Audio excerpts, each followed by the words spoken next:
Hi, everyone. It's Wendy. I'm so excited to be on the first live Blab, Love, Light, and Passion show. I have a very special guest who is my very kind, wonderful special guest that started and is going to be on the first show of this, but we're really, really, really excited to have her today. It is Nakita Washington, and she is in Washington, D.C. right now from her office at the State Department. And so we're really excited. I am we have a very long bio. I'm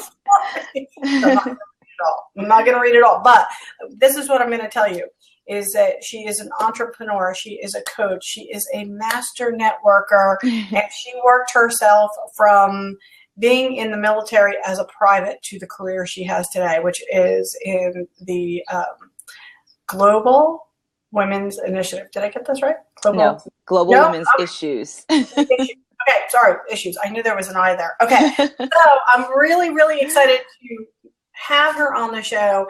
And not only that, I wanted to let you know that she came to me because we were at an event together, and she was the big speaker at the end of the day, and she had the most beautiful hot pink suit on. That is my kin right there, because she had such a great suit on. So we're really, really excited to have her. And it's so funny because I pulled out my shirt that I was wearing that day, because we were the only ones in like bright colors that day. But I pulled out the shirt. I was like, oh, can I wear that? And I'm like, I have this jacket. I'm like, no, that's not. So welcome, and thanks for being with me today. Thanks for having me. I'm excited to do a live interview. I've never done this before, so this is pretty exciting.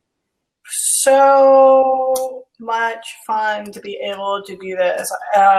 So yes, this is live, and we are doing this a little early because there was a time change mess up, but we will make sure that everybody gets to review, and anybody who has the link can click in. So I'm really excited. So first, tell me how this is quite the story, and I kind of heard some of it because you were doing great networking live at U of L for the Kentucky's Women's Conference. And so how did you get here? Because this is quite the story, because this is not you didn't start here for sure. You started in the military. So happy belated Memorial Day. It's a couple weeks late, but yes. And so how did you, Veterans Day was D-Day. It's okay. So how did you get to where you are? Sure. So I joined the United States Air Force in 1998. So fresh, almost out of high school, where I was a security forces member in the Air Force for about 6 years. And my first time away from home, I moved to Texas, where we went through basic training. And then my first assignment was Minot Air Force Base in North Dakota. And then I transitioned from Minot to Sumter, South Carolina, where my career kind of took a change, and where I think I started to become into like my own as an individual. Very young, but lots of life lessons being thrown my direction. And so when I was in South Carolina, I was the first time that I'd ever had an opportunity to be a law enforcement cop, but also my first time ever being deployed overseas. And so I was what we call in the Air Force a supercharger. So I really wanted to, excel in all aspects of my job, from being the best, gunsman, to making sure that I was, just as qualified physically as the men that I worked alongside. And so what a lot of people didn't know is the security forces career field in the Air Force first allowed women in the career field in 1986. So it was right. A lot of people didn't know that. And so it was a very, kind of machismo atmosphere and career field. And so when I transitioned to South Carolina, I was the first girl on my flight, is what we called it. So we typically had to be tougher, work harder, try to make sure that we let everyone know that we were just as qualified to be there as the guys that we were, working alongside. And so my first experience overseas, I went to Kuwait Air Force Base in 2000, and I was up for an early promotion in 2000 to a position known as Senior Airman Below the Zone. It's basically where, across the Air Force, your peers nominate you, and your senior leadership nominates you based on your performance and whether they believe you have exuded leadership qualities to be promoted early. And so I was up for an early promotion against one other guy in my squadron, and I was deployed with this guy at the same time. But he was a really good friend of mine, and we gave each other kind of like, oh, I'm going to beat you type, kind of play back and forth. But I respected him and he respected me. And so when the time came for the announcement to come to say who won Below the Zone, it was actually me. And I was like super excited. And so my flight chief at the time was a very sexist, racist man.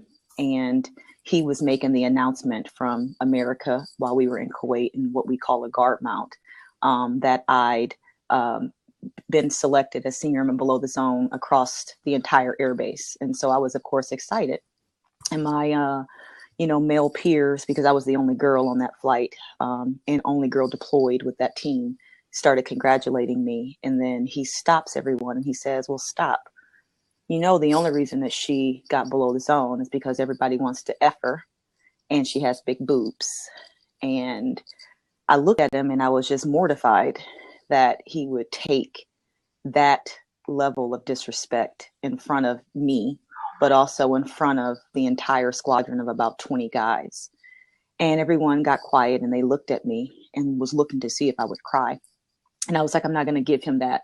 I'm not going to give him that win. So I just kind of kept myself together. One of the other senior tech sergeants did step in and say that he was inappropriate and disrespectful, and he could be, held up on charges, and looked at me and said, if you want to file a EEO complaint against him, I would support you. And I said, no, it's okay. I just, I just want to thank everybody for voting for me. I believe that I won because I deserved it and because I was the most qualified. And looked at him and just said, thank you for letting me know that I won this early promotion. And that was it. And I didn't, file any claims. It was actually the first of many experiences that I would experience in that career field of, disrespect, sexual harassment, sexism, in a space within that duty station. And so, from that moment on, I left. Of course, I was mortified and went to the bathroom, the ladies' bathroom, and just broke down in private. But then it was like at that moment, I realized like, this isn't right. People should not treat people that way, whether you're male or female, black or white. At the end of the day, it's about respect and treating people equal. And so I think at that moment in time, and then also experiencing discrimination across that entire last 4 years that I was in that assignment, I realized that my passion was to fight against those levels of inequalities. And so, after I deployed to Iraq in 2003, that was my last deployment and my last time as a security forces member. I knew that I wanted to do something different. And so after I'd left that deployment, I applied for a position, a transfer, a career change to become a special air missions flight attendant. And basically that position would allow me to travel around the world in a completely different atmosphere with our nation's top 5. And so I was a Air Force 2 flight attendant. And I used to fly the Secretary of State and the Secretary of Defense and Joint Chiefs of Staff. And this was a completely different experience, but there was still a level of discrimination against women because it was also a male-dominated career field until 75. So at the time I realized where I was growing and coming into myself as a woman, that it was probably time for me to transition into something different. Like I felt like it was time for me to do something bigger and something more. I love the military. I respected the military. I had amazing experiences in the military, and I have friends that I will be friends with for life. But it was a transition moment for me where I realized that I couldn't be in a space in a career field that would not allow women, especially people of color to have equal rights or equal practices within their own workplace. And so after I met the Secretary of State, at the time it was under the Bush administration, I also met her executive director, and she would come work for the State Department. And I would be like, what do you do? What do you do at the State Department? I didn't know what you do.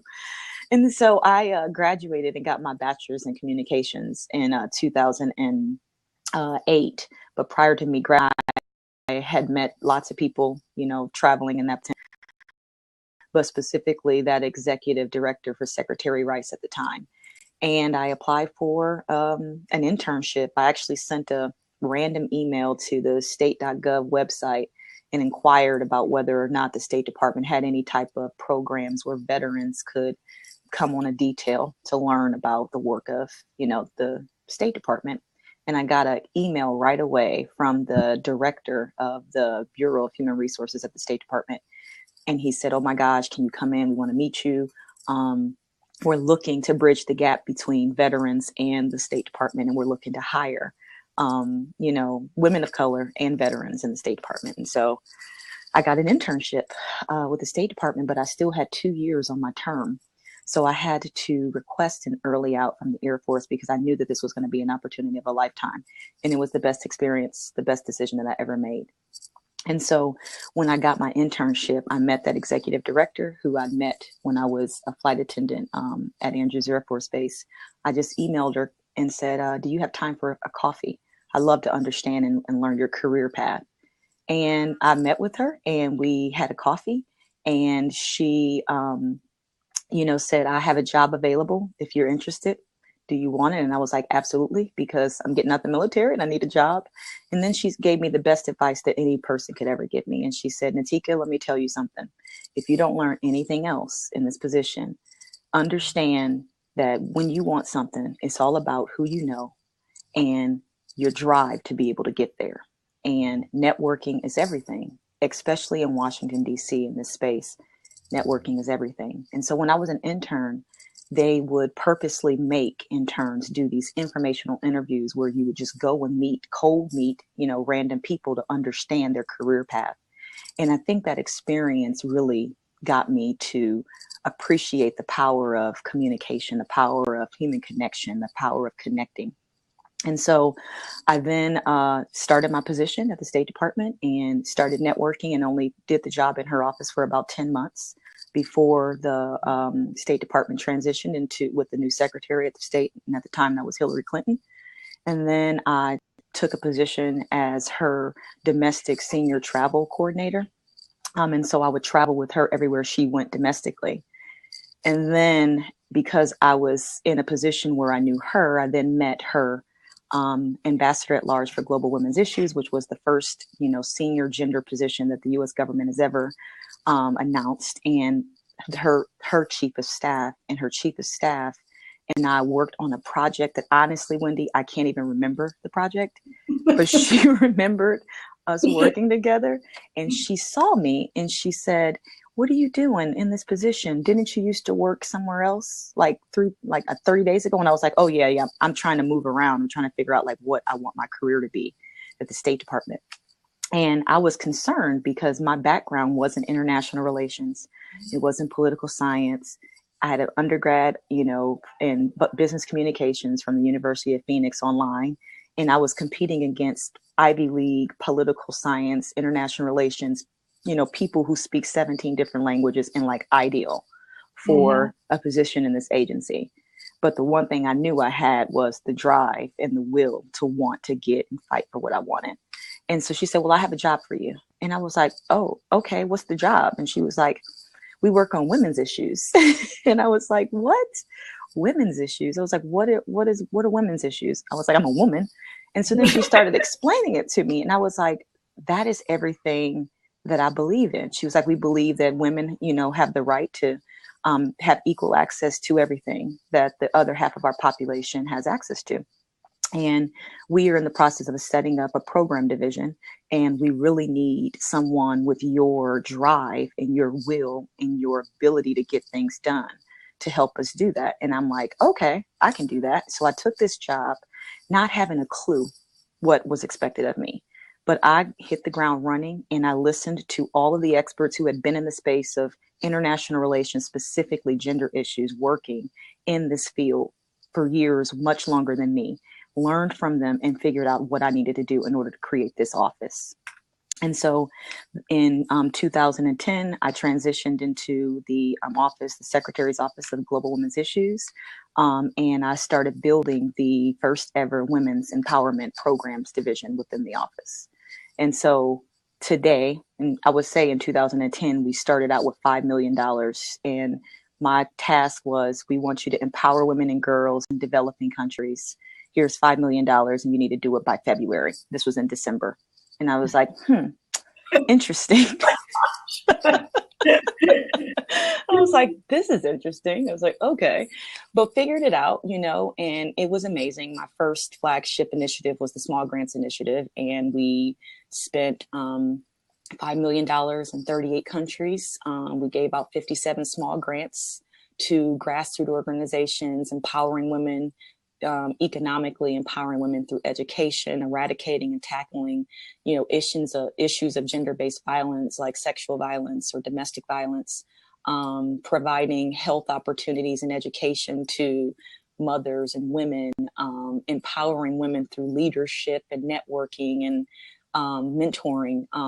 It was amazing. And we received over 330 applications. And so I think for me at that moment, I realized my levels of discrimination that I've experienced in, my lifetime does not amount to what the rest of the women around the world experience, especially in countries where they don't have opportunities the way that we have it in the United States. And so, at that moment, again, I just developed this passion to just want to give back and want to help, women and girls all over the world fight to get what, is right for them. And sometimes they can't fight for themselves. And so I like to say it's our job to be their voice and to fight for their rights for them.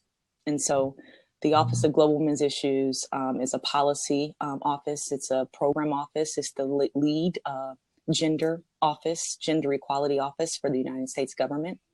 We have established some amazing policies since 2011.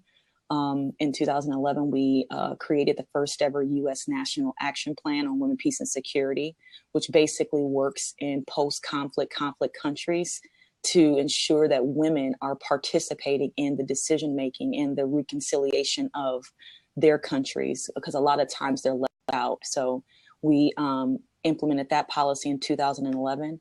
In 2012, we established the first ever the U.S. Strategy to Prevent and Respond to Gender-Based Violence. And that's basically a cohesive policy guidance across all of the United States government to establish rules and regulations on how we as a government will tackle these issues, and then implementation components across all of our federal branch to implement those policies. We just recently established or announced the U.S. strategy to empower adolescent girls in an effort to ensure that all girls around the world get access to education. So that was just announced in March of this year. And so our job as a policy program office is to be the voice for gender equality globally, to empower, other women around the world to engage in this space and tackle whichever area women's empowerment matters to them. And to make sure that we're a tool or resources to private sector companies that also have social responsibility cones within their organizations to tackle these issues, and to connect people from around the world to have dialogues on how to move forward agendas that matter to governments, that matter to private sector, and to civil society. This is amazing. All right, we have a few questions, so I'm going to go to the live questions we have. One is from @LivelyDebate. And I just want to thank you again for coming on. And I'm so excited about this. I'm glad we're getting an audience. So tell your friends, have them join us. I will.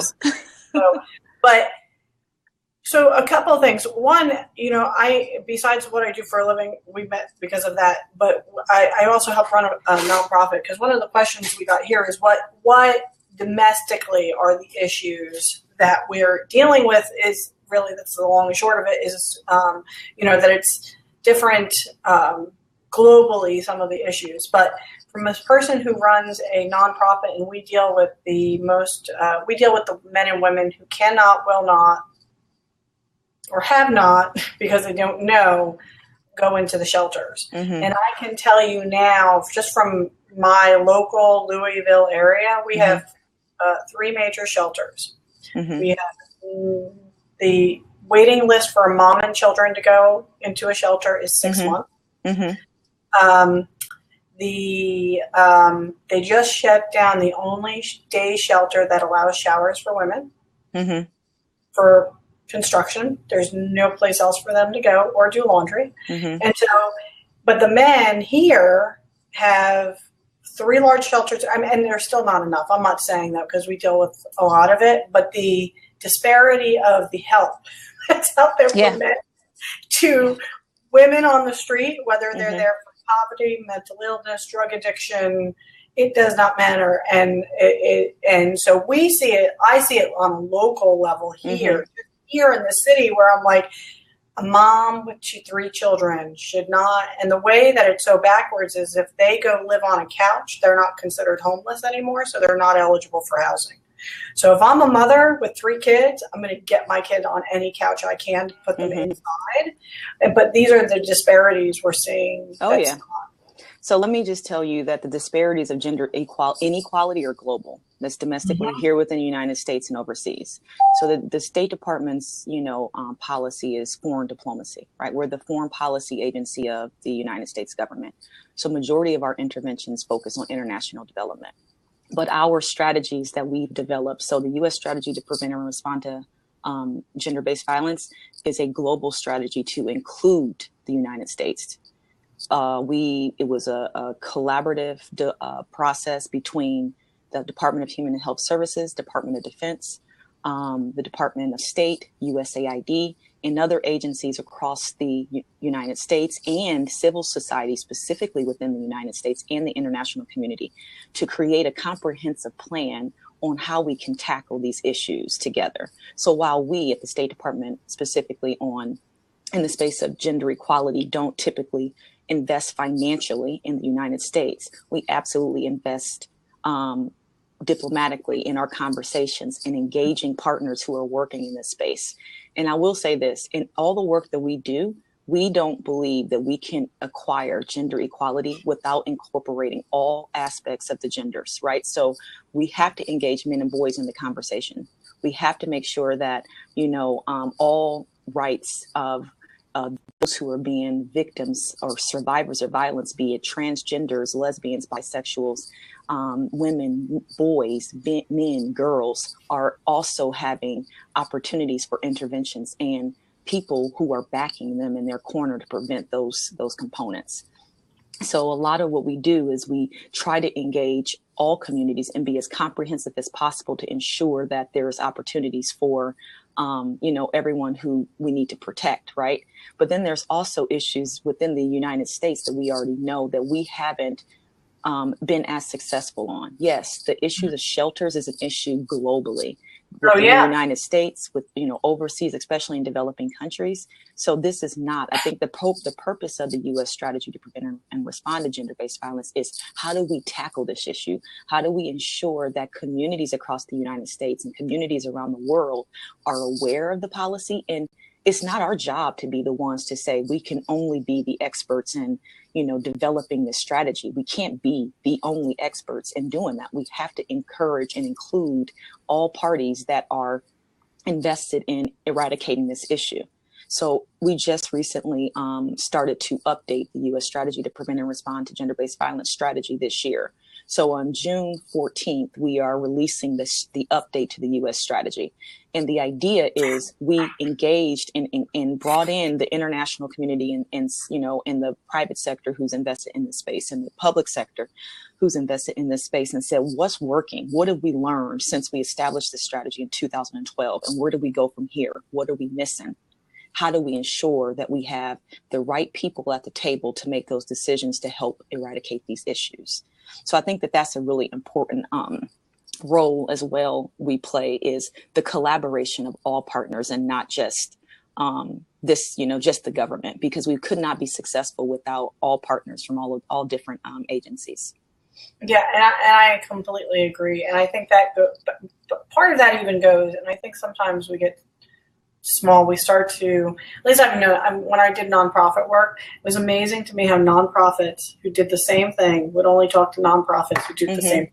And seemed so small to me. It seemed so unbelievably small, because I was like, well, if you're only all talking about the same problem with the same people, then there's and you have to, and it's great to have people that understand, but you also need to go further than that so that you can actually have solutions brought in. Because I think about this in all trades, that if you can come up with, and this goes back to the networking thing, if you have partners in all industries, you can see what's working in that industry or in that nonprofit, and see if there's some piece of that could work for what you're trying to do in yours. And it's anything else that just really limits you. And I find it all the time. I'm like, stop limiting yourself. We're working in the same box trying to get out. We're all in it trying to get out, and nobody can, because we're limiting the conversation we're having about really what can change. Well, so, I would say that one thing that we know we can be doing better is making sure that it's hard to collaborate. It's hard to be inclusive of everyone. So one of the things that this administration is trying to do is let the world, specifically the United States, know all the work that this administration has done in the space of gender equality, women's empowerment, and girls' empowerment. And so for the first time ever, the White House is hosting on June 14th, the first ever United States of Women's Summit. And it's bringing together 5,000 people from public sector, private sector, governments, civil society, to have conversations about what they're working on, what their, priorities are, what we've done, to share best practices, to collaborate, to learn about how they can get access to information that they may not have, had access to because they're in Louisville, Kentucky, or because they're in Minot, North Dakota, and they're not connected to the U.S. government or other big corporations who are invested in the same issues that they are.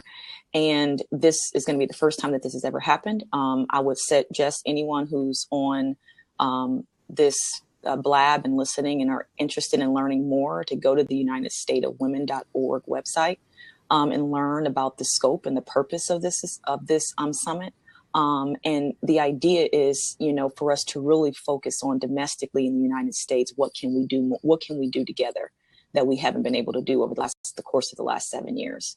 And so it's going to be a really exciting opportunity to meet organizations that I've never met before, because they may not be working overseas, to hear about best practices in the space of, creating a shelter in a city across the United States that has been sustainable, that has been successful, that has the necessary resources they need to survive, that have the support and the security, most importantly, the security to protect, survivors who managed to get to those shelters, but then also to have opportunities for them to not physically have to remain in the shelters, but to be able to be reintegrated into their communities and have economic opportunities to sustain themselves without having to be forced to go back into an unsafe situation. So there's so many different components of these various different organizations and companies and public entities that are working in this space. And this is an opportunity for us to really learn what's working, what's not, and what we can do together better. What was that link again? It's the UnitedStatesOfWomen.org. You can Google it too, and it'll come up. Well, I'm going to put it in the third seat so people can. Oh, okay.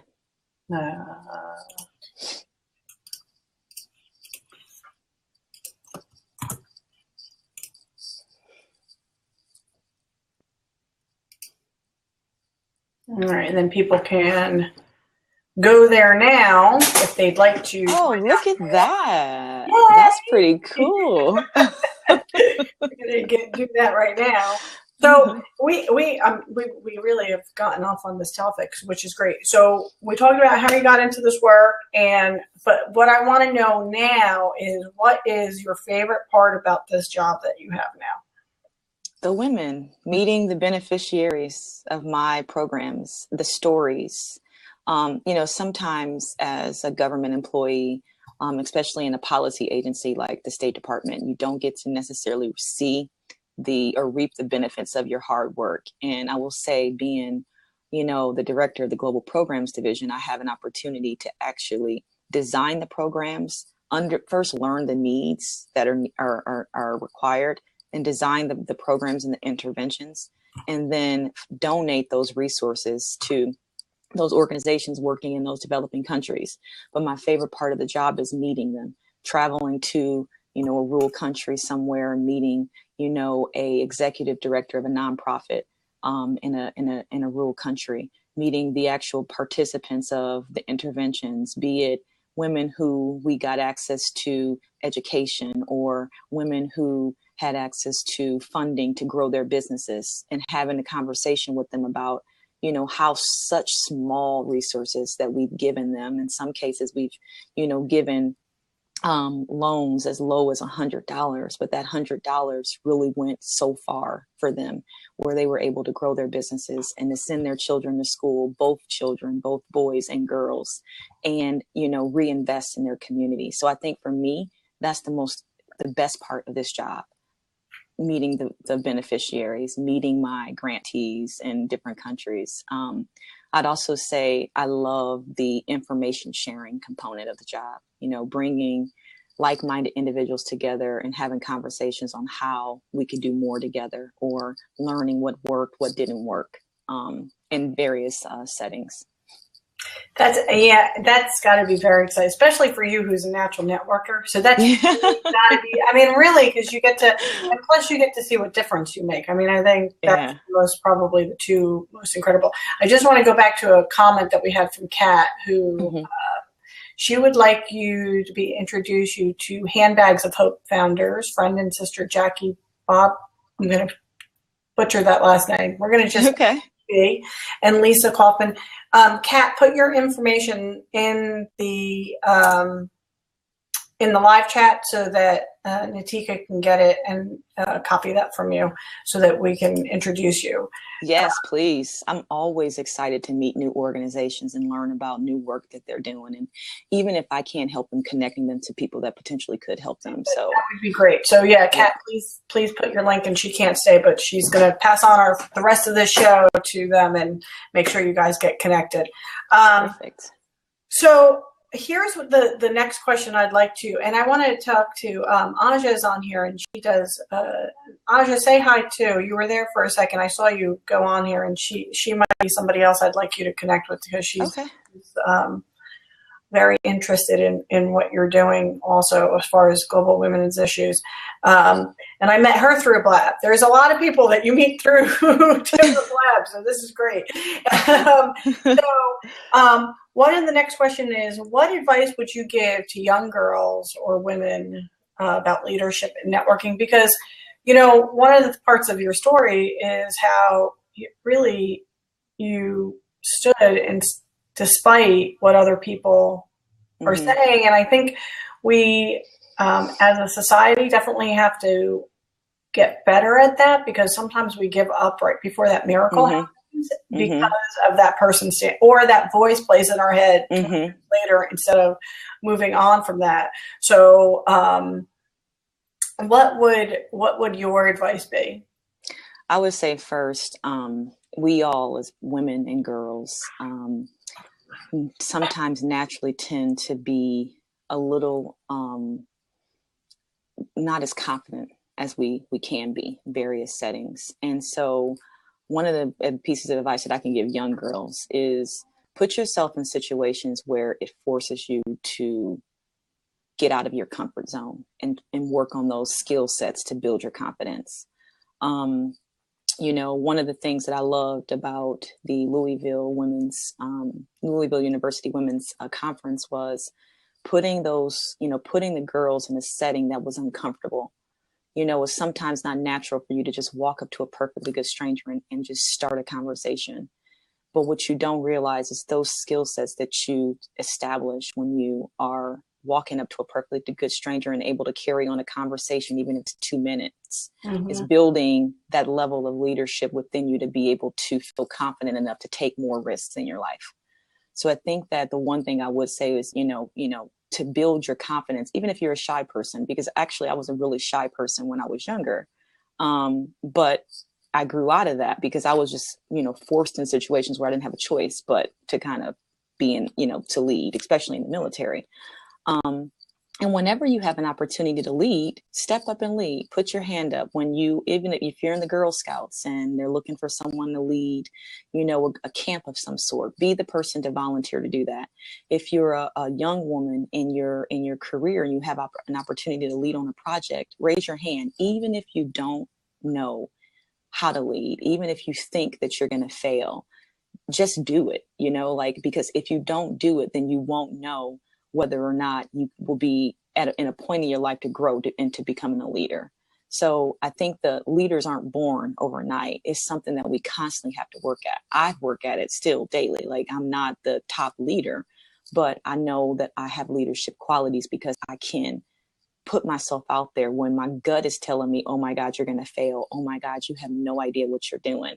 Put that little voice in the back of your head, or in your head, in the back of your head, just let it go. So that's what I would say. And I think, people can use like networking as a tool, as a means to grow those leadership skills. But networking can be anything. It can be going to a happy hour on a meetup and meeting people that you don't know anything about. That's a networking component. So, that's probably some advice that I would give young girls. And there's truth about that. This is what I do because I worked with Sean for so long. Because I have, I think we all have that little voice that tells you, nope, don't do that, out of your comfort zone. You should have seen how long it took me to get on this, and I knew for months I should have. But anyway, and so I used to tell Sean all the time. I'm like, well, my coach, I used to say, I tell it, thank you for sharing, but I've got this now, because I don't want to not listen to it, because maybe there is but most of the time I'm like, thanks for sharing, but I've got this now. I know that I heard you out. I don't, and I think that there's, I think that when you take that step despite the fear, you earn more respect anyway. I mean, that's really the catalyst to earning that respect, is that even if you failed, even if it's the worst thing in the world per se, at least you've taken every step to try that, and then you can now say at least you did it, or B, now I know how to do it better. I also would say that there's so many tools out there. I mean, you can start something as simple as, going to Barnes and Nobles and going down the book line for leadership and just picking out, some great books, some great tools that you can practice, internally with yourself, with your spouse, with your friends, just to kind of build up that confidence. You can Google leadership and, books will come up and articles will come up and stories. I think also as women and girls, it's good to just learn from each other, develop a network of people that are your supporters, right? Like, have mentors, have, people in your network that are going to build you up, because the more that you have that support, it helps you as an individual really develop into that leader that you're looking to be. So that's another piece of advice that I would give as well. So you have, besides what you do at the State Partner, you have your own business. So we want to hear all about that. What you do. I do. I decided to go to grad school and to get my MBA. And it was amazing and scary all at the same time. But it was important, and it really kind of helped me determine what direction I wanted to go in my life, my next chapter in my life. I always believe that I'm living new chapters in my life. I close one book and open up another, door, and start a whole nother, chapter in my life. And so I started I wouldn't say I didn't even know I was starting a business. I kept getting requests to speak at conferences, to mentor young women, to participate on panels. And a part of that is because of the work that I do at the State Department. But I started getting requests outside of my official role to participate and speak and tell my story about, how I got to where I am today. And, a lot of the people in my circle over the last couple of years who I've done some work for have said, you really are a great public speaker. Have you ever thought about starting your own business as a public speaker? And I'm like, God, no, I'm terrified of public speaking. I never want to be a public speaker. But I didn't realize, that was in my mind, me saying that I couldn't do it. I didn't realize that I was already doing that. And so I started my own company in last year. So it's not even been a full year. It's called Nakita Washington Consultants. And I really wanted to just test it out to try and see if the need was there. And I got just so many people responded to me, interested in, can you participate in this conference? Can you speak on this panel? Can you tell your story? Can you, can we do an article on you in this magazine? And I realized that sometimes another person's story can be another person's, success, or another person's, ability to find that whatever is within them to try to go forward and attack or tackle that issue that they're terrified to tackle. And so, I've been told, over the years, you really inspire people to want to, do more and do better. And I'm like, no, I don't. But then I realized that, yeah, I do. So why not, continue to grow in that space? And so I started this company. And so it's a public speaking company. But my dream is actually to branch out, to not just be in the space of public speaking, but to develop a company that really works in the space of helping other corporate companies, nonprofit organizations, and businesses that have social ventures really think about how those social investments can help them meet their bottom line of their companies. So my goal over the next couple of years is to really build that out. I've worked with a couple of companies who, has a social venture that was the focus of their company, be it, women's empowerment or wanting to eradicate HIV/AIDS. And they've been investing in those ventures financially, but they can't seem to understand how those investments actually help infuse a level of value throughout their entire structure of the company. And so I've been kind of given some consulting advice, non-paid consulting advice to these various companies.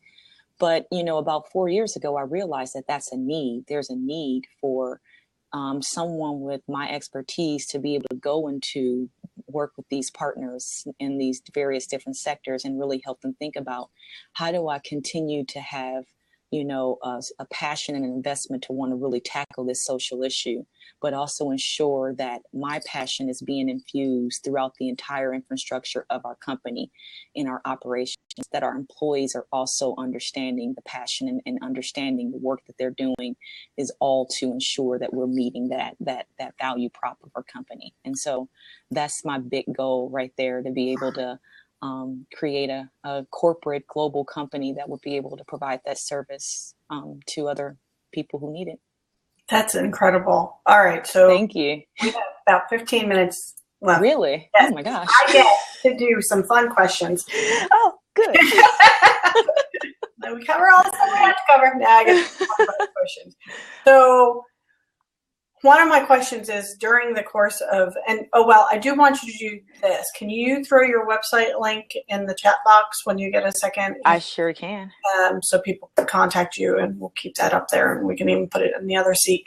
But the first question I have for you is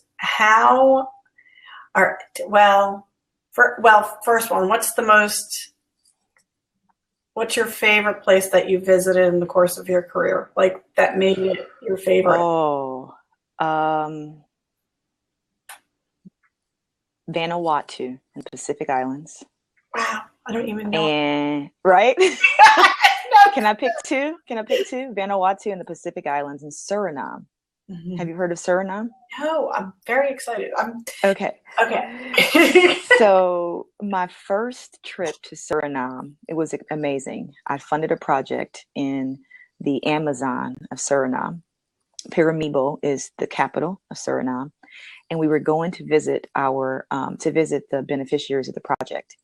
And in order to get to the Amazon, we had to take this really sketchy, like 3-person plane that landed in the middle of the Amazon in the grass, like literally in the grass.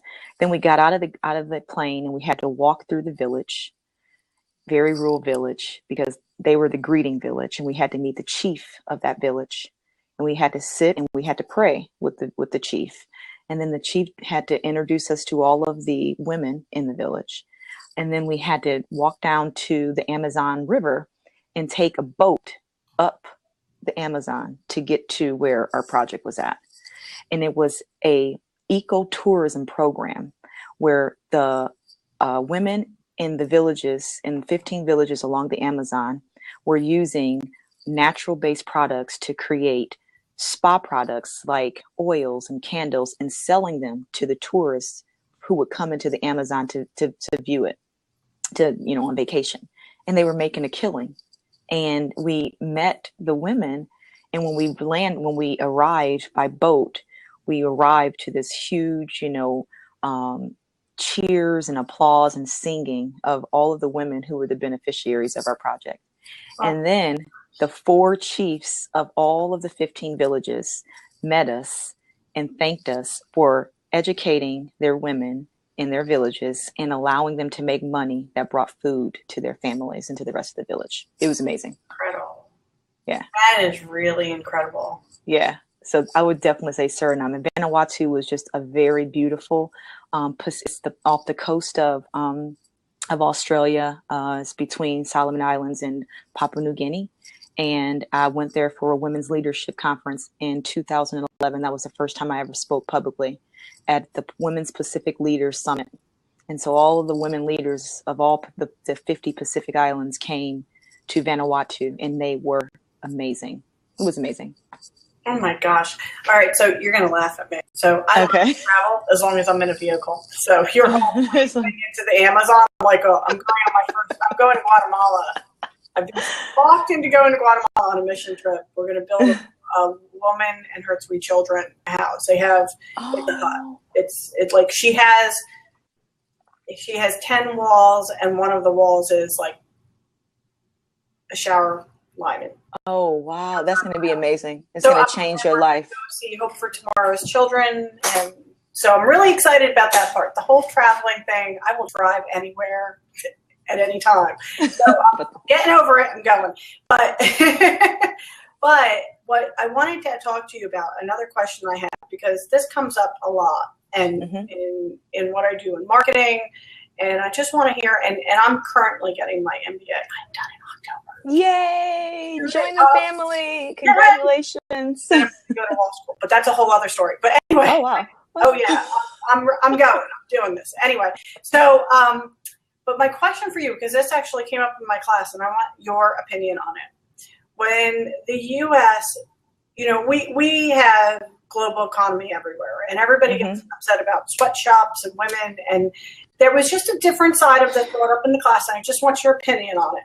That when we globally go into another country, and if we overpay, or if it actually can set the economy off because we are paying maybe top dollar for that country. That was the way that how I took what we were reading about. So what's your thought process on the fact that we're supplying jobs? Should we be paying the minimum wages we're paying here? Does it throw off the economy if we don't somewhere else? Wait, so the gist of the you're saying, yeah, I know. If we, the U.S. government, or the U.S. in general, U.S. company, U.S. company goes into a country and is hiring locals to be employed. Right. For $5 an hour, which is a good pay. Right. Should we be offering them hopefully more, like $15 an hour, to be employed in their country? That's the question. Right? Pretty much. That was the gist of the conversation. So here's the overall answer to that. Countries have various different, sometimes they don't even have policies as it relates to equal pay policies. And so I think one of the things that we do, the Department of Labor, the United States government, is works with other countries to try to determine what their fair labor rate should be in the country. So depending on the country and the infrastructure availability of the country, if the country is not offering the same services, so you have to think about it. The United States is a Western country. We have a lot more services and opportunities, which in turn means that it's a lot more expensive to live in our country, right? You have healthcare, you have, infrastructure, you have streets, you have, all the things that a lot of developing countries don't have. So it's our job as private companies, but most importantly, governments, the US government, to work with those countries to say, okay, we first need to take a baseline and determine what is a fair standard of pay for employees in this country. And once you take that baseline, then the companies who want to work in those countries, it's really the foreign government's job to say, we'll allow you to establish, industry. We'll allow you to hire our employees because that's growth to our overall economy. But we're going to say, even though our fair standard rate is $5 an hour, if you want to hire our locals to work in your industry, you have to actually pay them at $7 an hour. So fighting for those rights for the locals that live in the country. But a lot of the times there's no laws, there's no fair labor standards, there's no policies, there's no will of a government sometimes to even invest in that issue. They want the companies to come in, they want them to invest in the community, they want them to bring their business into the country because it overall does help with their GDP, but they don't get the disconnect when they're not ensuring that all of their citizens are having equal access and opportunities to those services and to those wages. Yeah, and that's what I was thinking. Johnson Scotland, by the way, our commentator, he's in Scotland. He's an amazing artist. He does commissions all over the world. They send him. Hi, Johnson. But he's saying, $5 an hour, and that's the question to me was, I was like, all right, but you still want to do a little bit better. I mean, we want to do better in the U.S. So I can imagine anywhere that you would not want to do better. And, and even for $5 an hour, how many hours do you have to work in that country to make it something that's really well? And you also have to understand, like, the average labor rate is less than $2 an hour around the world in a lot of developing countries, right? So, and then, we can't say that we can control every company's, decisions or every company's ability to offer fair labor rates, right? So you have some companies that that's not infused within their value proposition as a company, right, to care about the communities that they're investing in. They'll say that, some of them will say that, but that's not necessarily their overall goal. Their overall goal is to move into that country, get access to those resources, establish their business, hire citizens at a much lower, labor rate than anyone in the United States or in a Western country, who have standards, and to make as much money as possible. And those are the companies that, countries have to watch out for, mm-hmm. because if private sector is coming into a country to grow their businesses, it's the benefit of both the company and the foreign government that they're going to be investing their, time in and starting, new businesses in, to fight for the majority share of what's coming into that country, because they wouldn't be able to be successful if they weren't getting access to the natural resources in some cases in these countries, access to, taking advantage of the fact that the country doesn't have labor rates or standards or policies that protect, their employees.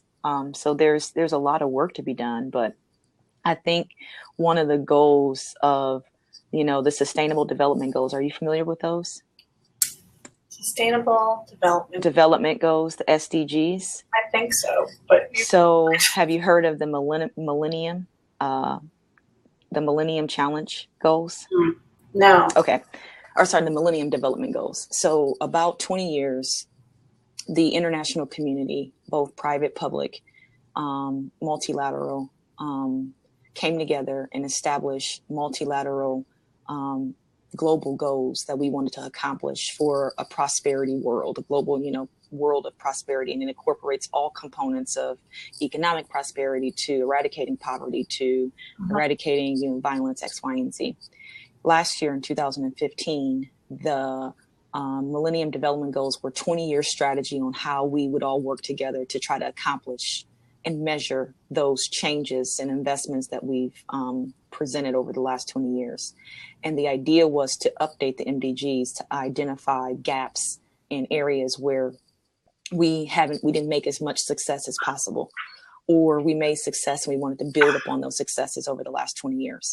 So every year in September, the United States General Assembly, which is up in New York City, brings together every major country leader in the world to talk about priorities of their country and how we all can work together. We have treaties with so many different countries in the world, and countries have treaties with other countries. And so the idea is to bring every head of state, every international organization, every private company who has, ideas or is working or operating our priorities to continue to invest in those countries together and have a huge dialogue over about a 2-week period to propose how we're going to work together.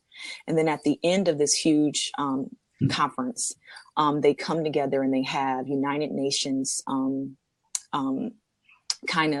laws that are going to be enacted on how we're going to work together in policies. And so last year in 2015, the review of the MDGs and what we all collectively accomplished together was released, and we identified gaps in areas where we needed to work together better and measure. You can imagine in the space of nonprofit, it's always hard to measure success. And so they came up with a new 20-year strategy to work together to achieve sustainable development goals, of which those goals are economic development, but fair labor standards, empower, gender equality, free access to water for all, eradicating poverty. And so there's 11 SD. Yeah. I'm like, we are a world of plenty. That's always, I'm like, we are such a world of plenty. We're crazy that we're still, to me, in 2016, having that conversation. Mm-hmm. Right. And so the idea is for us to work together and measure how effective we are doing. So the United States is also responsible for measuring, because we invest a lot in trying to eradicate a lot of these issues. And so we are also invested in measuring how we're achieving success. So that's another thing that I would tell you to put up in that area, SDG.com. And it's the Sustainable Development Goals. We are 11:59. We've made it. Oh, okay. How cool we is made that? it. So cool. This has been amazing. I'm so excited. Thank you. You're so welcome. So I do, really quickly, before I shut off the recording, just let everybody know how they can find you, connect with you. I think you're a woman. I'm on LinkedIn, Nakita Washington on LinkedIn. I have a Facebook, but I don't really Facebook like that. So the best way to find me is on LinkedIn. I also have Visualize Me. So it's Nakita at visualizeme.com. And that kind of gives you more insight on the type of work that I've done, the partners that I've worked with, more specifics about my kind of background and my passions and interests. And then also nwc-llc.com.